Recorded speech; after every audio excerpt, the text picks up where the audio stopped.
Hello. Our first writer says, you say the goals for a relationship or a family are no fear, no anger, no confusion, no past. I get all that except for the no confusion part. So, although I'm pretty sure the writer of this question understands the answer for the benefit of everyone, be clear that I'm not saying don't have fear or anger or confusion or bring up the past. I'm saying there is no fear that's not addressed. If there's fear present, it has to be talked about, or it just worsens. So that's what I mean by no fear, no unaddressed fear. Now back to the writer. Here's what I think I know. People say I'm confused when really they are arguing or pointing out what they think is an inconsistency in your thinking. Yes, it's true. I'm confused is often used as a form of attack, meaning you are confusing, you are vague. You continue. People say I'm confused when they mean I think you're wrong. Yes, a variation of what we just said. People say I'm confused when they're avoiding responsibility for understanding, being lazy. I used to see this with my children. When I gave them a big, complicated job and came back later and discovered they'd done half of it, they would say, oh, I was confused. I didn't understand. But never once in all the years of raising 7 children did I come back and discover that a child had done more than they were asked to do and say, I was confused. So yes, I'm confused is used to avoid responsibility. You continue. I can confuse situations with too many words or details. I can confuse communications with too many exceptions to the rule. I know one person who gets confused instead of getting angry. She was punished for showing angry when she was little, for showing anger. So now she goes into confusion. And this shows up as swirling thoughts and panic.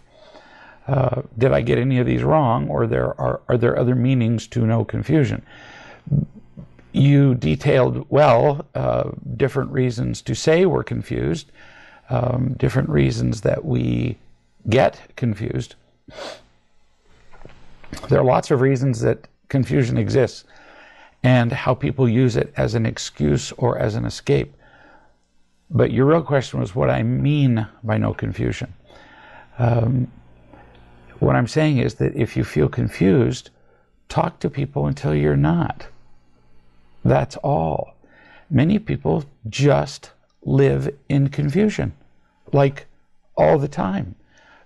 You approach them after they've been working on a project for a week at work, for example, and they've gotten nowhere. And you ask them, well, what have you done? Well, which means they haven't done anything. Well, why have you not done anything? I just didn't know what to do. So they were confused. You can't allow confusion to exist. Nothing happens in the presence of confusion. We use it as an excuse. Talk to people till you're not. Because when we're confused, it's a fertile ground for fear, anger, running, everything bad. Love does poorly in confusion. So we've got to eliminate it, got to talk about it. And yet many people defend themselves and say, well, but I don't want to talk about it when they're confused. Well, no, I'm sure, because they've learned that if they stay confused, they're not responsible.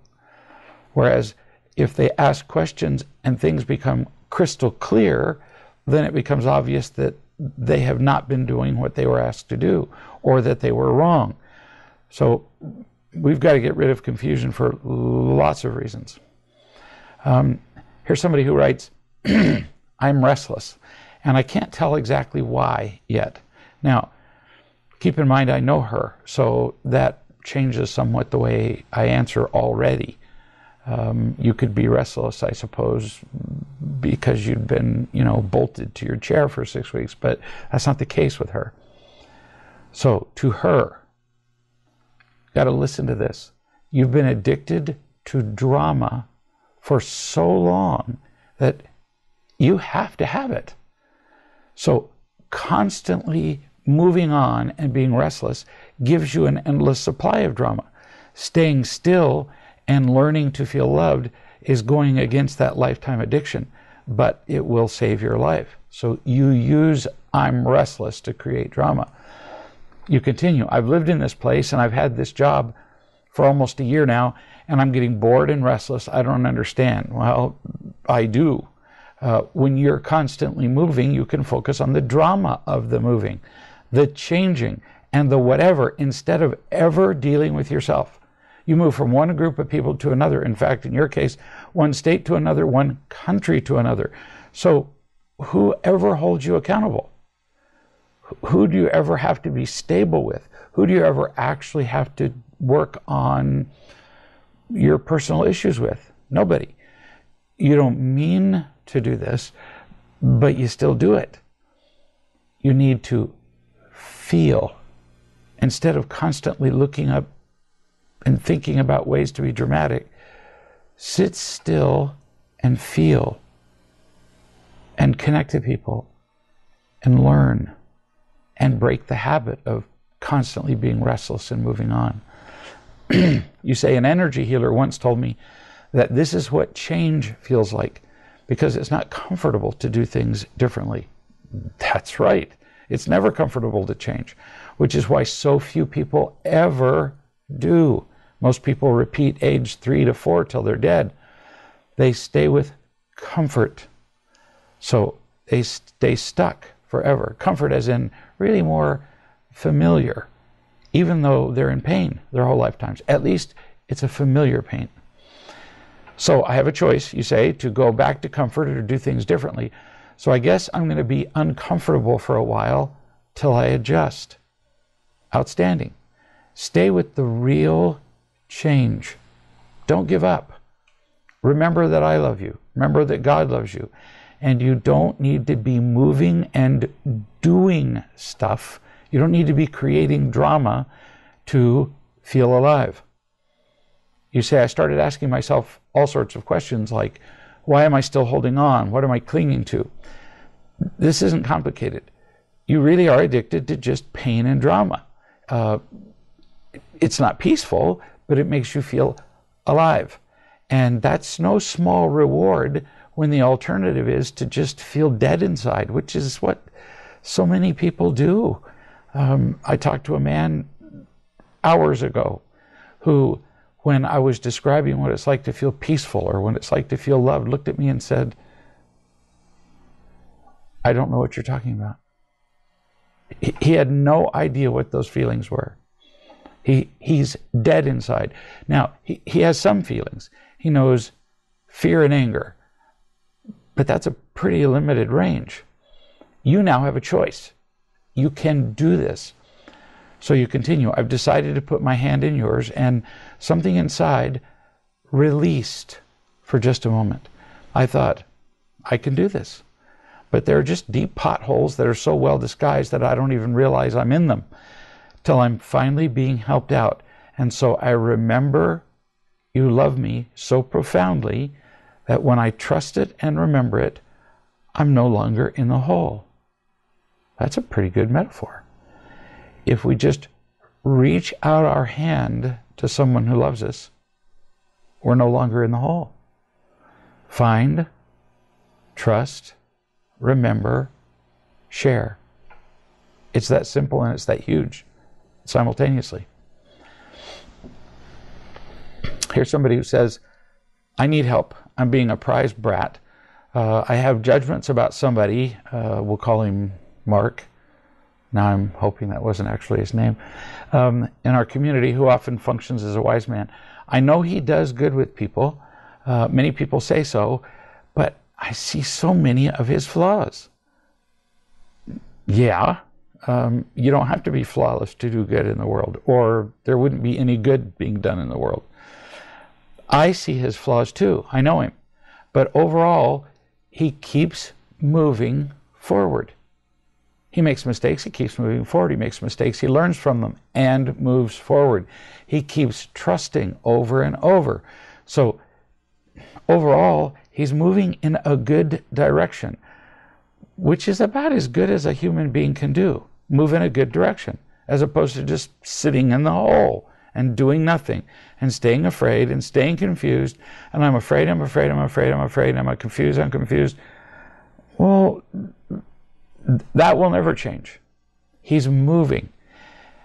And there's no comparing. You're comparing yourself to him. We're all different. You are also doing well, because I know you both.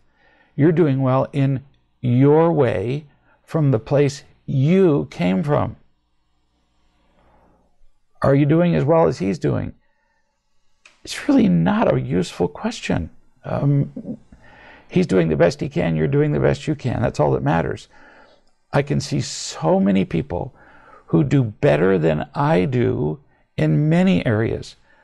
But what do I care? If I focus on that, what do I get? Nothing. I feel less. I feel inferior. I feel faulty. And now I'm less likely to move forward. No, I just have to keep improving on who I am. You continue. As you said before, I judge people who do things differently from me. Yep, you really do. So just stay aware of that. You don't need to feel bad about it. Just consciously let other people be themselves and let go of your need to change them to be like you, bit by bit, best you can. You say, I sometimes believe that what he's doing is out of ego and trading, that he loves other people to make himself feel special. Well, you know, honey, maybe. Some of that is almost always present. Mixed motivations are virtually unavoidable. Just like absolutely pure alloys of metal. Pure metals are almost non-existent. Our behaviors are tainted with less than perfect motivations all the time. So what? He's learning, just like you are. Focus on you. If you focus on his mistakes, his impurities, so what? What do you learn? All you learn is how he's not perfect. Big deal. Then you continue. Yet you endorse him, meaning me. When I remind myself of that, I feel better. I need help with this to drop it completely. I'm stealing my own happiness. Well, first, I don't really endorse people. I sort of think people are worthwhile without my endorsement. But I do sometimes identify what they're doing if they want to know. And you're both doing well, each as you're able, which is as good as it gets. You say, I just feel like it's a competition. People see him as a good wise man, but they don't see me in the same way. Probably true that they don't. But see, you're practicing. I've sent you people to practice on. That's how you learn. I've sent people to him to practice on. No competition, no comparison. Be yourself. Let go and be you. While he's being himself and you're being you, the group will benefit from both of you with no competition. There are some people that he will be able to reach that you couldn't possibly. And the better you get at being you, without fear, without comparing, without competing, there will be people you'll be able to reach that he won't, that I can't, that probably nobody else can in the world as well as you. As soon as we try to be somebody else, we suck at it. Here's somebody who says, I just spent Christmas with my family. It was wonderful. I felt strong. My mother was attacking. I had my critical sister there, like has been there all my life. And I just didn't care. And then I returned home. And I got a message from my ex-husband and got a little bit entangled in that. And I don't really quite know what to do with that. But I do know that it will be all right. Yeah, it will. Because you're getting stronger, you're getting more able. It's lovely to hear you say, it's going to be all right. I'm trying to think of what somebody sent me earlier today. Oh, I wish I'd written it down.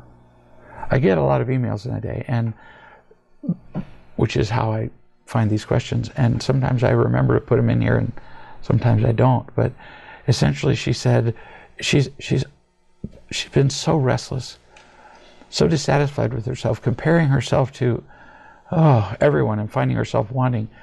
And just 2 or 3 days ago, she wrote and said, you know, I'm just satisfied with being me. I like being me. That's pretty good. Next writer says, around Christmas, I called my mom, and my oldest sister, Susie, answered the phone. And we chatted about stuff, mostly about her kids and stuff. And I asked how she was, and she talks about her kids. And the topic of my older sister, Becky, came up, and how she used to beat me up a lot. And true to our family form, Susie told the story of how Susie would beat me up and Becky would beat her up. Because in our family, because Becky was the oldest, only Becky was allowed to beat me up, at least according to Becky's rules, and how they would get into fights with each other over who got to beat me up. It's interesting hearing this story now with what I'm learning, because I don't remember any of this.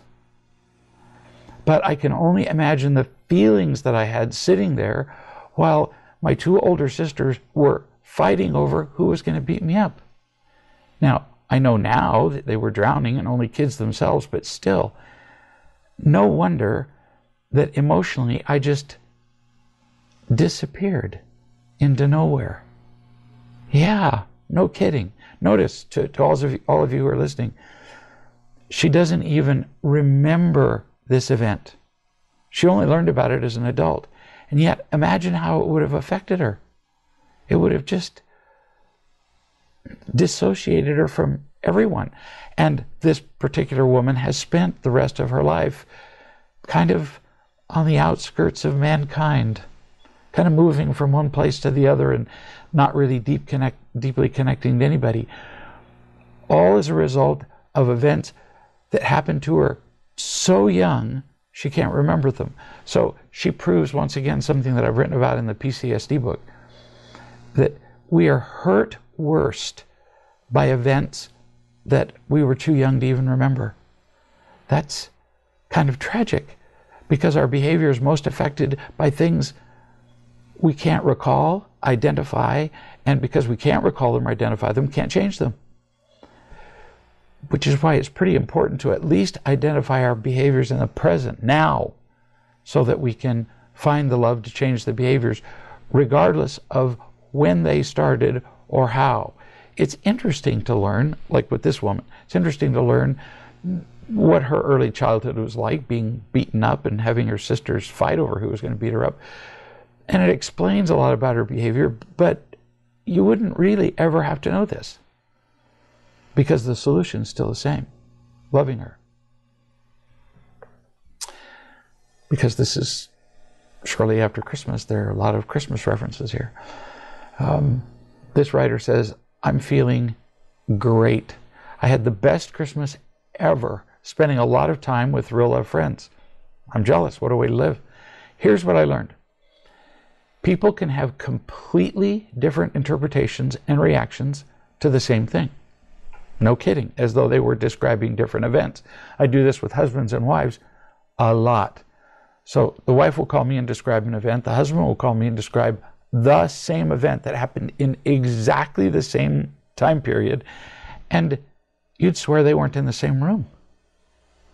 They heard, felt, and saw completely different things. You continue. Even the slightest discomfort with anything is always driven by fear. Yep. When you feel love for the people around you, it's natural to want to serve them without approval seeking or without it being a chore. There's joy and fulfillment in the most mundane, menial tasks. Yep.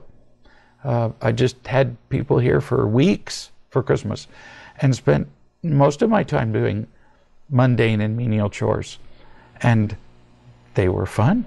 And turns out it created fun for other people.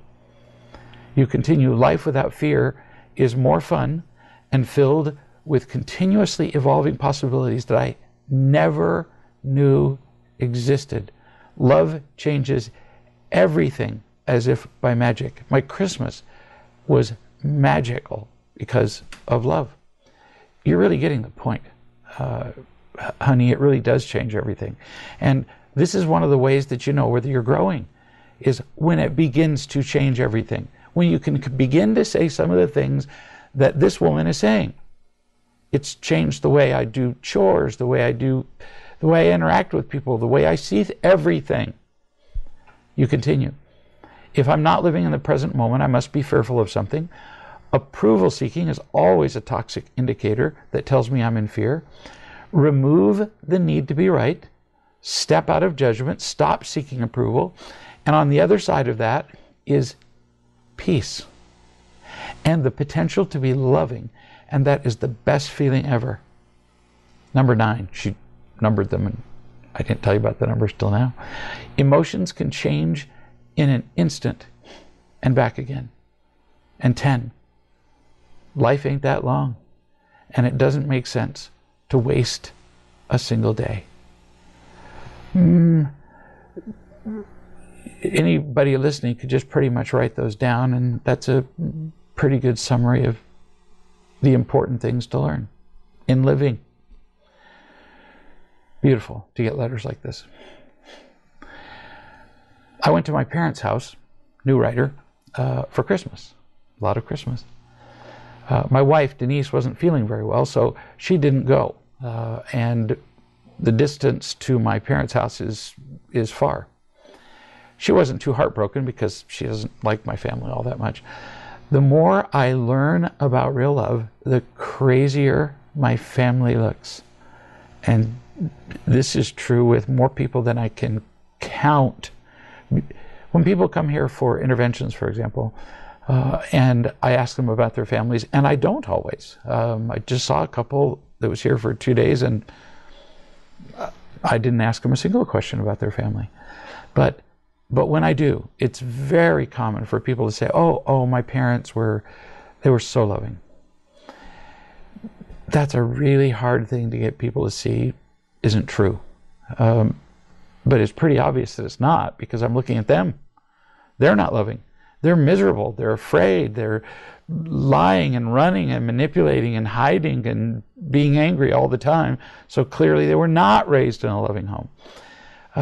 But then as you work with people for longer and longer, and they begin to understand what unconditional love feels like, and then they go back and visit their families for the first time after having learned a fair bit about love. I get letters like this one all the time, almost every week, like this sentence. The more I learn about real love, the crazier my family looks. This is no indictment of families. This is really kind of the nature of mankind. But when pretty much everybody behaves crazy, then crazy becomes normal.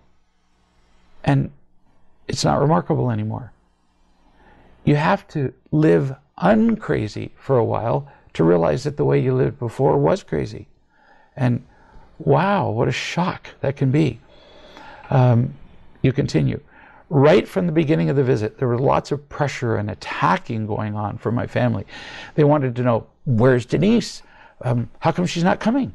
They wanted to know, well, when are you guys going to have children? And what's wrong with you about this and that and this and that? Amazingly, I didn't fall into the pit with them. I answered the questions I wanted to, and the ones I didn't, I just didn't answer. Brilliant.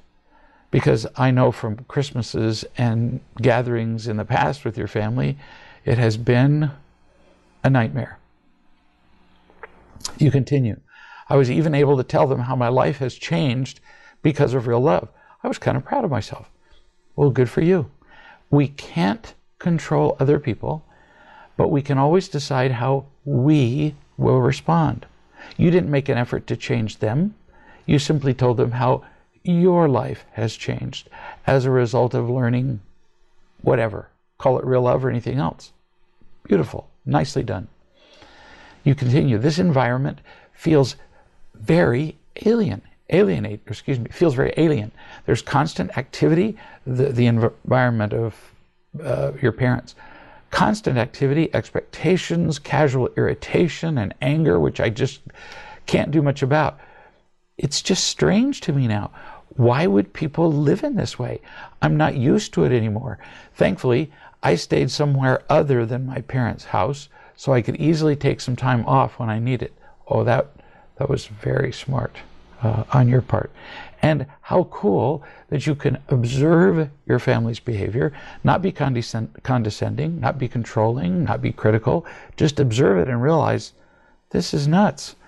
And understand that not so very long ago, you were joining right in and behaving in similar ways. You continue, I feel separate, like being on another plane of existence. It's like having 3 dimensions now where everybody around me only has 2. Now, that's a nice metaphor. I'm not really entirely sure yet how to love them, and most of the time they're too busy to connect with anybody anyway. The world really is getting crazier. I'm sure of it. We're becoming more and more out of control as the ways to consume imitation love proliferate. So we would only naturally become more distracted and crazier. In the old days, you lived on a farm and you worked from morning till night just to survive, and then you went to bed exhausted and you got up and you worked from morning till night. There weren't so many different crazy behaviors then. There weren't so many possible. Now, the internet broadcasts every insane way that you can behave and become distracted to everyone in nanoseconds, and you could surf the internet for the rest of your life and not sample 0.001% of it. So the world is getting nuttier. You continued. I watched my niece. The whole family is constantly making her do things, controlling her, being disappointed in her, sucking the love out of her. People give her presents and then tell her to show them off in front of the rest of the family, or actually show them off themselves. It's pretty sad. Yuck. And yet you were raised in that overall atmosphere and with those beliefs. And that's how most people conduct Christmas and family gatherings. It's show and tell. It's controlling and being controlled and criticizing and gossiping and attacking. It never stops. Finally, you say, I get to spend time and play with her, the niece that you just described. And it's fun. I don't question her play ideas, however little sense they make. I just play along. Not much teaching. Is there anything else I could do or say to be more loving to her? Oh, from what you just said, probably not. Just be relaxed. Never pressure her to do anything. Ask her a lot what she would like to do, because my guess is that she's told what to do all day. I ask my grandchildren all day long what they like to do. And if they don't know what they'd like to do, then we play multiple choice. I say, well then, do you want to do this, this, or this? It's a delight to watch little children be themselves. An example, it's kind of out of order, and I don't even know if I have it written here somewhere, but during the Christmas season, all the grandchildren came here kind of in shifts, a week or two at a time. And I saw, I got to hear about a thoughtful act that it never occurred to me a child that age was capable of. Sylvie, of course. She was out at the lake, and a number of you watching have been here, so you know what the lake's like. And on one side, the lake is a slope going upward. On my side of the lake, it's a slope going downward, so it's essentially a dam holding in the water on that side. And there are places where the top of the lake the path gets muddy, and so I've, spread gravel over the years here and there where it would get muddy, or where it was uneven, or where there was a hole or whatever. And Sylvie, 4, and her brother Bruce are throwing rocks in the lake, which is what little kids are supposed to do with rocks. Rocks were made to be thrown, and if there's water, well then you have to throw them into the water and make splashes. In fact, I'd planned on that, and next to the bridge I put a great big stack of great big rocks, as big as they could handle, so that they could throw them in the creek and make big splashes that would actually come up and splash them. So they're out there throwing rocks, and I wasn't there. And Sylvie turns to Bruce and says, maybe we should stop throwing rocks, because Grandpa has to bring them all back out here, and we don't want to make him have to work too hard. I wouldn't have been that thoughtful.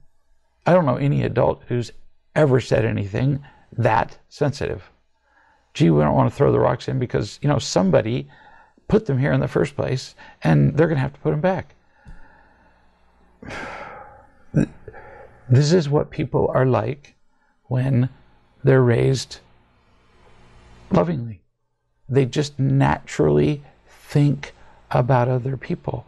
They just naturally do the right thing. I brought this up because you brought up the subject of your niece and how to treat her. Oh, just love her.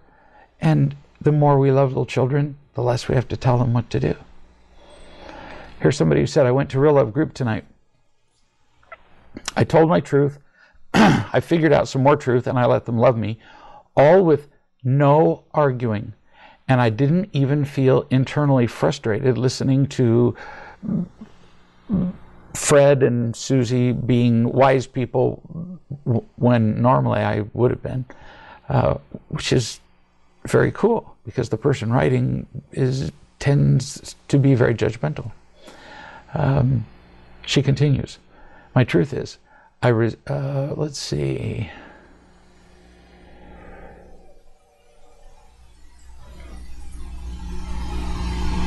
I don't need to read all that. The main thing she's saying is, I have a lifetime of painful failures associated with responsibilities.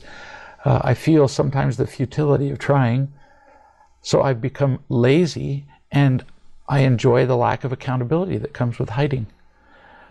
All true. But now you're making your life different. You're waking up. It's beautiful. Truth. This is you continuing to write. The truth is, I simply would not know who I was if I were just suddenly happy. Happiness is like a total abyss of the unknown. It's scary. So what's the lie here? She continues, the lie. At least misery offers the comfort of familiarity and control and some entertaining drama, which is all lies. Yes, that's true. But you're identifying it as lies, and you're slowly giving them up. And contrary a little bit to what you just said, you are beginning to learn who you are when you're happy. It's gradual. You don't see it in great big leaps, so sometimes you don't recognize the happiness that you're presently enjoying. The bottom line, you say, is that I seek to preserve the benefits of victimhood, avoid responsibility, and ultimately avoid risk. But if I remember that somebody loves me, if I remember that you will never leave me, and the limitless universe provides for all my needs, there is no risk. Yep. Happiness just isn't all that complicated. And you've identified it beautifully here. You get unhappy simply when you forget. I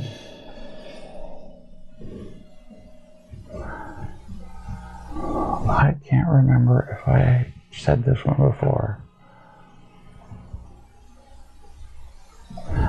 I have. So here's a man, so I'm going to skip that one. Here's a man who says that a friend of his, Charlotte, called and asked me about coming to her place at Christmas Eve to celebrate with Lydia and Stian.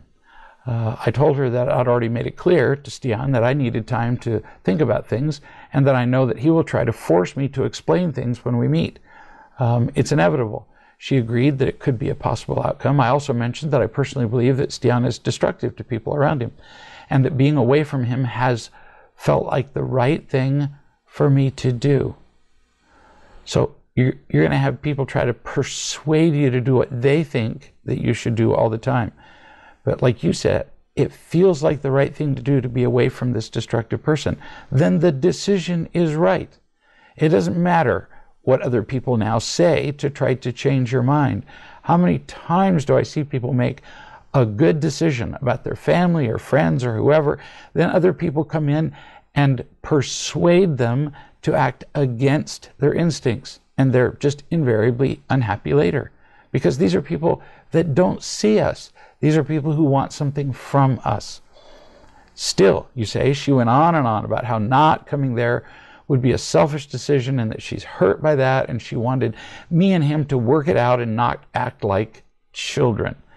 So if you don't make a decision that she agrees with, she tries to control you. Exactly the kind of people you don't need to be around, proving that your decision was right. I said multiple times that I understood that she would feel that way, but the decision had been made and I would not be there on Christmas Eve. She was quite upset.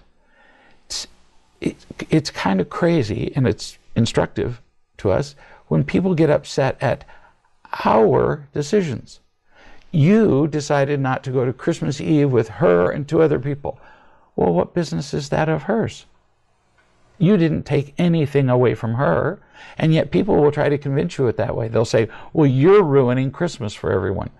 No, they can do everything that they want to for Christmas, everything that they want. They can herd reindeer, they can play poker, they can drink beer, they can watch movies, they can do anything they want to, except you're not going to be there. They just prove that they care about themselves, not us. In this case, not you. I then asked what she wanted to get out of the conversation, as she still went on and on, trying to change my decision. When I'd made it clear that it wasn't up for discussion, she said she was hoping I would choose differently. How many times have we heard people do that? The conversation ended with me saying it was not up for discussion. I was not feeling annoyed by her, more sad on her behalf that she would take it this way.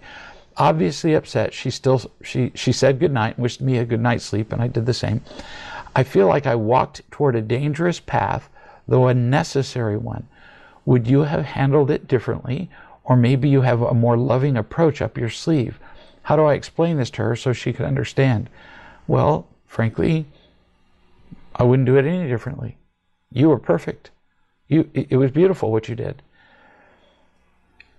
Look at your question. How can I explain this to her better in a way she would understand? You can't. When somebody's sole goal is to get you to do something they want, then the only answer they understand is, yes, I'll do what you want. So you can't explain it in a way she would understand, because she only understands what she wants. She made it about her instead of you. She wasn't loving, so she couldn't hear you. Here's a mother who sent me a little metaphor. She has a little girl who's a year and a half old. She says, my daughter puts food in her non-dominant hand just to have it. She squeezes it as much as she can and squeezes it into a little ball and then insists that she has nothing to eat. Much like people who are unwilling to trust the love they already have. It's a cute metaphor. Here's a woman who's been doing Real Love for months. She's isolated and alone. She was recently invited by a host to come to group to support the host and to be wise. And she said, I can't do it. Well, only you can decide whether you can or not. Eventually, the only way we learn is by making decisions outside of our comfort. But just because somebody invites you to come and support them, see, notice the word, I need you to come and support me. There's a little manipulation in that word support, because then if we say no, then what are they going to say? Well, you don't support me. That doesn't obligate you to do anything.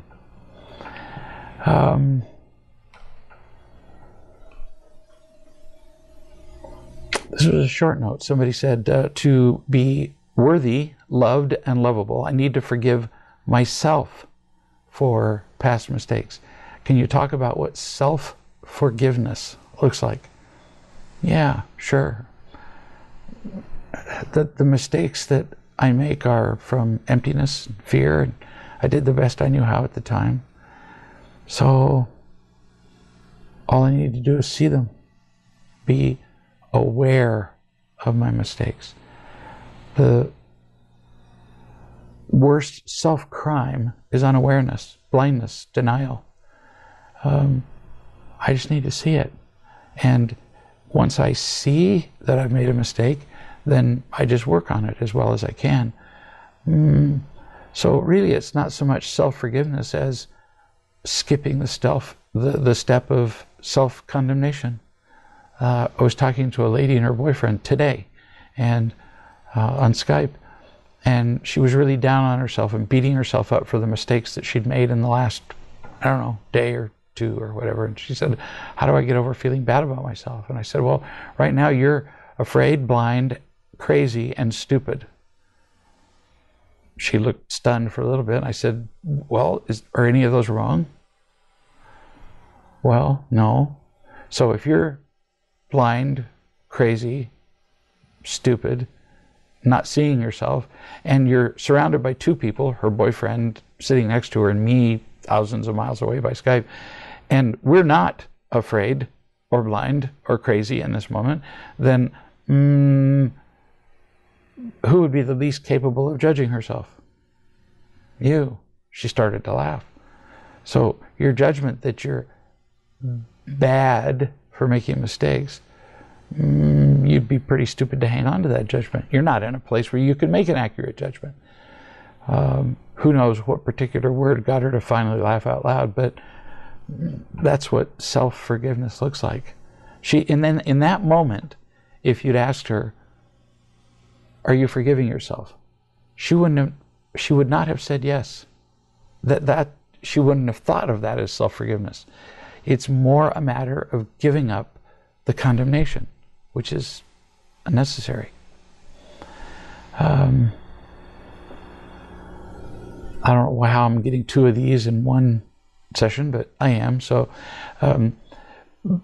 I was on the phone with Bruce 3.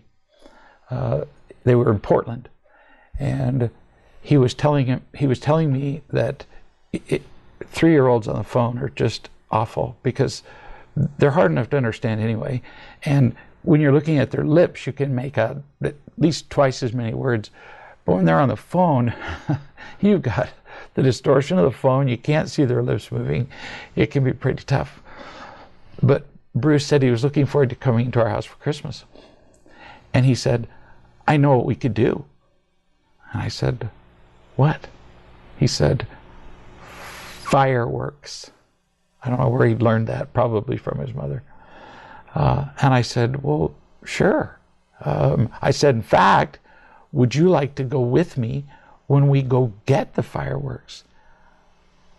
And the next thing I heard was the phone being dropped to the floor, because he thought I meant right then. So he ran to the front door to go with me in the car to get the fireworks. Well, I was in Rome and he was in Portland, but his mother managed to explain it to him.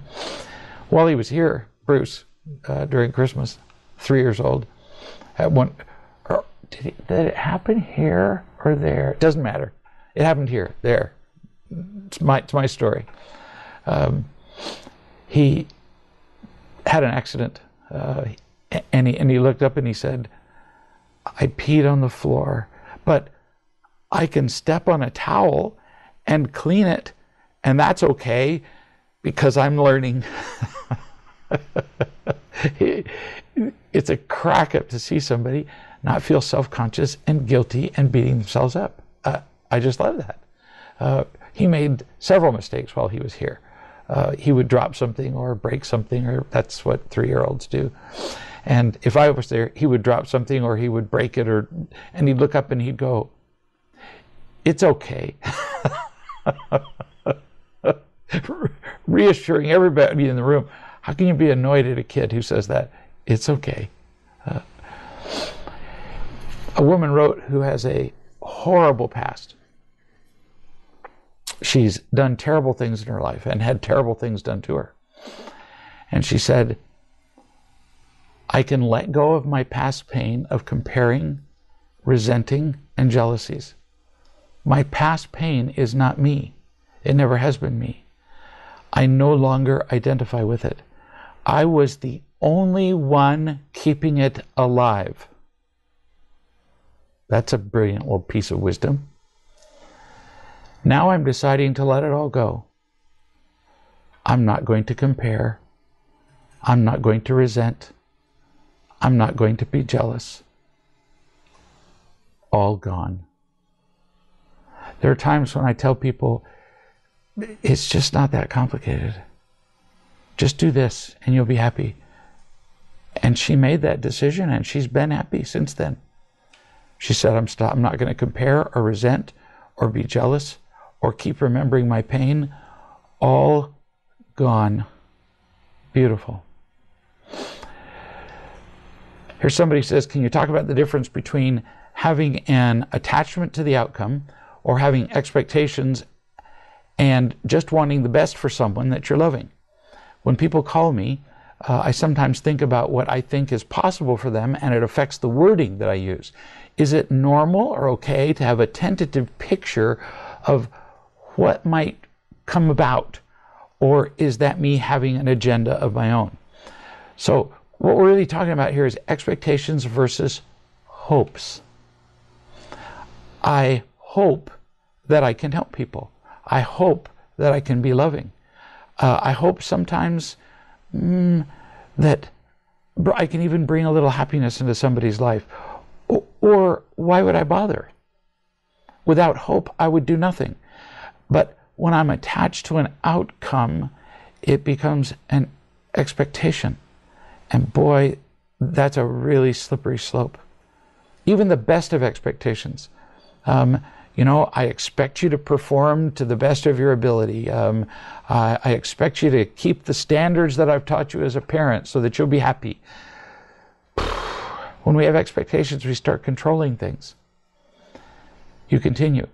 As I'm writing this, even now, I'm thinking, no, you're right there in that moment and loving that person and trusting that they'll do their own work and end up where they're supposed to, right? Yes. And you can still have a hope that something good will happen. Something. But as soon as you start becoming attached to what will happen, boy, you're into expectations and you'll drown. You continue. Is this an example where you're not really thinking about anything when you're loving somebody? Yes. And hope is mostly unconscious. As I talk to people, as I love people, I don't articulate my hopes. Gee, I hope this will happen. I hope that will happen. But later, if you were to ask me, did you hope that that would make a difference? Yeah, I guess so. That motivated me to speak to them. But hopes are mostly unconscious. You continue. So does that mean that any thoughts of the future are me not being entirely present and unconditionally loving? Usually so. Usually when we're completely unconditionally loving, we just stay right here. A woman writes, my friend of many years has been lonely and angry forever, miserable, terrible relationships with everyone. Everybody. I went over to visit with her. She was upset. She told me all my faults. She said I was arrogant and harsh and manipulative and crazy, and went on and on. And at times I saw where before I would have defended myself, that I didn't feel good enough, that I was afraid. But do you know what happened this time? All I could see and hear with every word she spoke was, I don't feel loved. I don't feel like anybody cares. So I got up out of my chair. I went behind her. I wrapped my long, dangly arms around her neck. I put my cheek against hers as she was telling me to go away, and that she was going to really cry. And I lovingly ignored her demands for me to go away and kissed her little soft cheek loads of times, telling her that I loved her. And yes, I had been all of those things and more that she'd said. And I loved her. And between kisses, as she talked, I told her over and over again, I love you, and I haven't always shown you that. I've been stupid at times, but I'm loving you now. And I wasn't manipulating her. I felt like I really did love her. I didn't have to be right. I didn't have to correct the parts of her stories about me that were wrong. I didn't have to teach her. Hooray. And her response was just lovely. The whole experience was lovely. It really was. And I know that whatever shows up from pain, I don't need to defend. All anyone is saying when they're upset or blaming or defending is, I don't feel loved. It's as simple as that.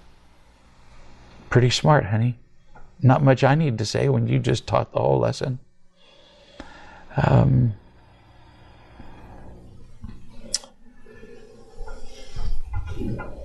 We got a minute. Here's a man who says, before moving to my present city, I temporarily lived with a man, Franz, we'll call him, that might actually be his name, who offered a place for me to stay, because at the time I didn't know what I wanted to do or where I wanted to live. And I was grateful, but then I discovered that things were not as I had been told. He put me in a room the size of a closet and then pretty much ignored me and was not the friend that he had put himself out to be.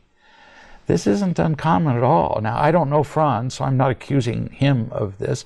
I'm just telling you how it often goes. Somebody offers us a solution. They offer to help us because they want to be loving, but then it turns out that they can't cash the check they've written. They don't have the ability to be as loving as they had hoped to be, or wished to be, or thought they could be.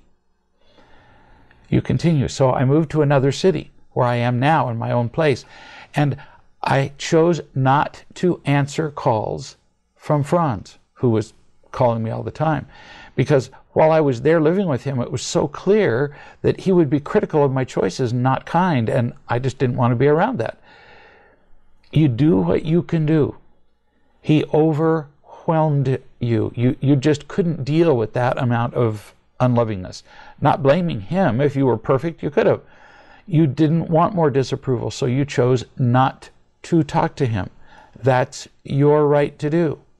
You say, so I didn't answer his calls for a couple of weeks, and now he's gone to another friend of mine, Paulette, and demanded that she find out every detail as to why I wouldn't talk to him on the phone, that she call and grill me. That would be pretty much reason enough right there not to want to talk to him. Goodness, he's very controlling. You continue. Now, Paulette has contacted me about this because of his demand that she call me, and now she's criticizing me too. She's telling me that I'm being too harsh and being a bad friend because I'm not talking to Franz. On the whole, people are so judgmental and trading. It's how we've all been raised.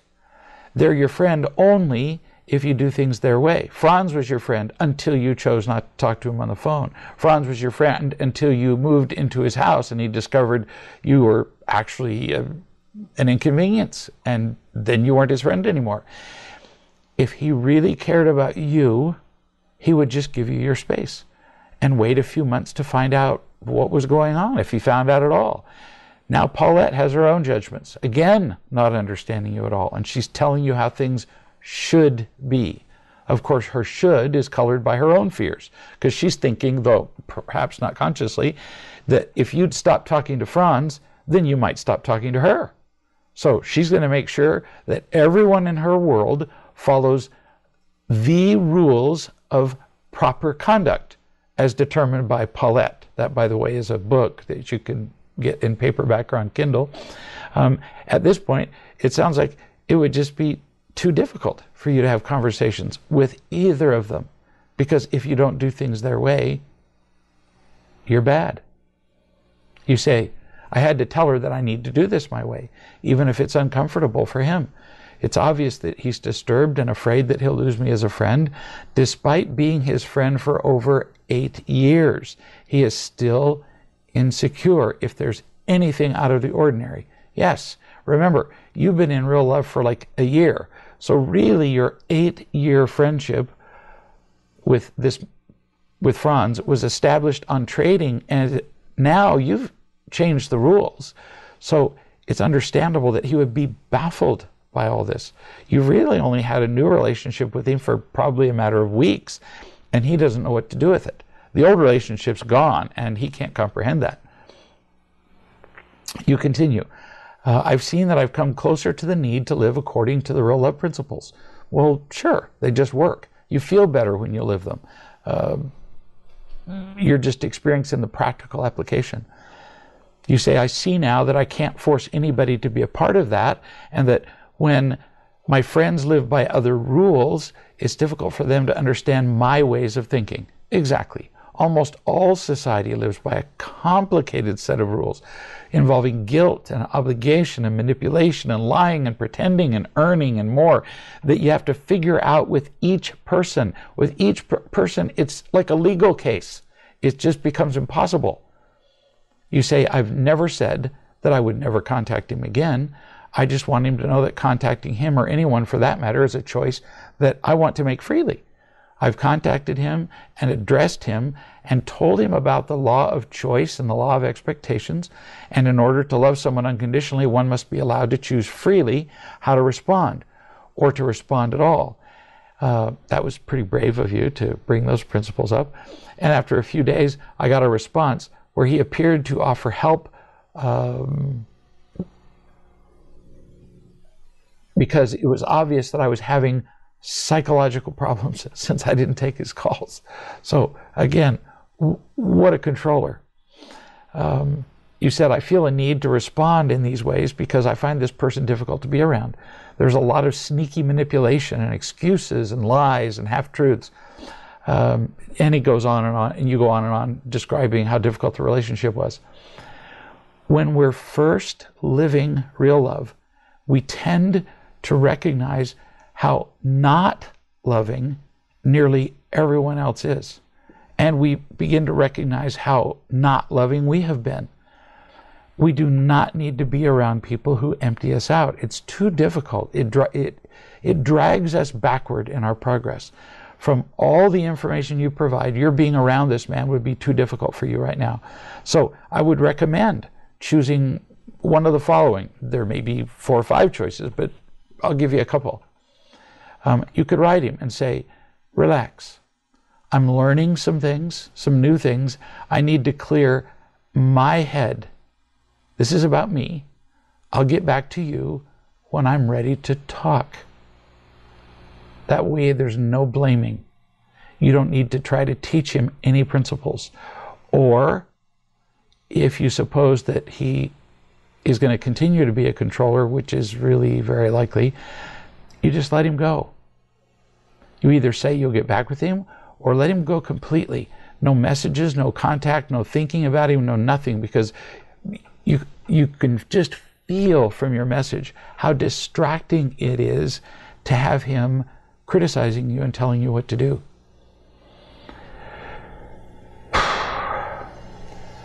Living the principles of real love is actually easier than everything else. But making the change from a crazy, unloved and unloving life to feeling loved and being loving is pretty dramatic. Some people have the faith and the trust to do it really quickly, and other people just drag it out and keep being afraid and afraid, you do the best you can do. So find it, trust it, remember it, share it the best you can. And the results are predictable. It's a law. It's the law of happiness. You do those things, you will be happier. And we'll talk more about that in a week. We'll see you then.